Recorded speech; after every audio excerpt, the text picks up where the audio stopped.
Thank you all so much for having me here today. It seems like yesterday when I started this process. When I started, and I have so many friends in this room, and thank you all so much, and my elected leadership team, Bernie McCabe, Sheriff Jim Coates, Sheriff Everett Rice, and all my other leadership team who's here today, thank you so much. When I started this, I was the last candidate to announce in December. And it was a difficult decision because I've been a prosecutor in Tampa for almost 20 years. My opponent said, she's just a prosecutor.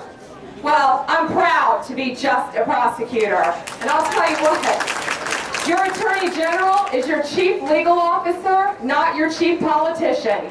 I've handled all the cases you'll hear the Attorney General talk about, and I'll tell you what, I take on murderers and I will take on the federal government.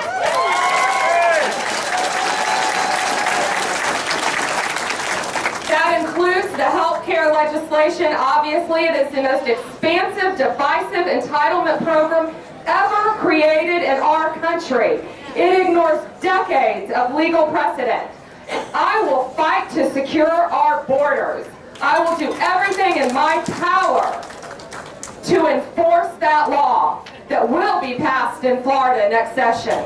Because I'll tell you what, this started when Governor Jan Brewer cried out for help from the federal government, and they put climate control on the agenda above border control. And that's outrageous. So we as a state have to take our state back, because it's bad enough right now. It's bad enough in D.C. Their spending is out of control, our spiraling debt is out of control, and Obama and Pelosi are out of control.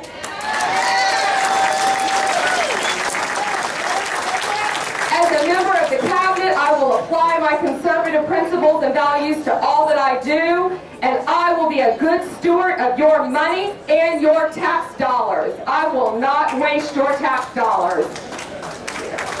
I have been very proud to have, in the history of the Chamber of Commerce, I am the first Attorney General candidate that has been endorsed by the Florida Chamber. I'm very, very proud of that. Also, Associated Industries of Florida, Associated Builders and Contractors. I've received the endorsement of the St. Pete Times, the Tampa Tribune, the Miami Herald, the Orlando Sentinel, and just 2 days ago, the Fort Lauderdale Sun Sentinel. So we're working very hard, and we're showing them we're not just a prosecutor, we're not a politician, and we're going to make a difference in Tallahassee. Thank you so much for having